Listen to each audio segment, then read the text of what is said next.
Before traveling to China to attend the China-EU summit, European Commission President Ursula von der Leyen made a special trip to Japan.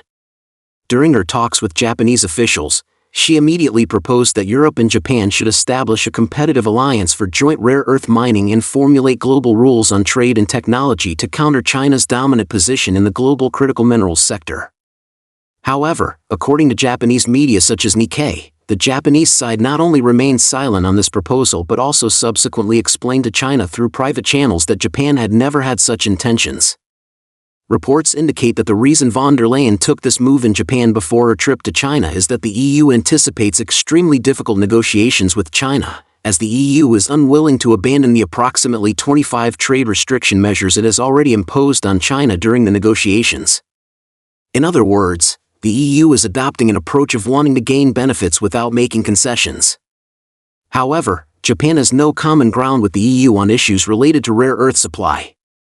Japanese media note that similar to South Korea, Japan has an extremely close relationship with China in the critical minerals supply chain, with years of cooperative foundations.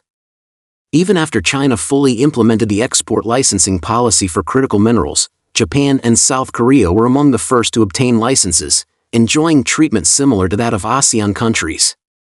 Therefore, Japan has no desire to stir up unnecessary trouble at this point, nor does it want external factors to disrupt the hard-won consensus it has reached. Let's be realistic, Japan has always maintained normal relations with China in the rare earth supply chain. If it were to follow the EU's lead and end up being sanctioned by China, what would happen? Would the EU suffer bankruptcy losses? Moreover, rare earths are irreplaceable. Even if the EU were willing to compensate, it could never make up for the loss of access to rare earths. If you were in Japan's position, would you be willing to cooperate with the EU?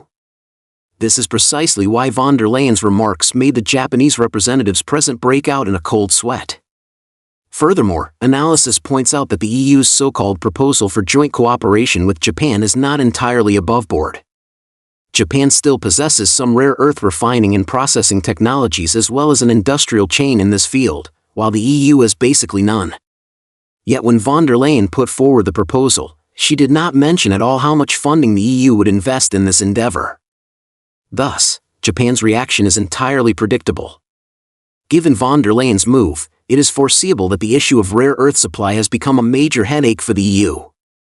However, from a more objective perspective, the EU didn't have to put itself in such an awkward position.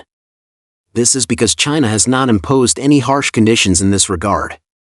The EU is merely facing counter-sanctions from China after repeatedly cooperating with the United States and imposing sanctions on Chinese enterprises.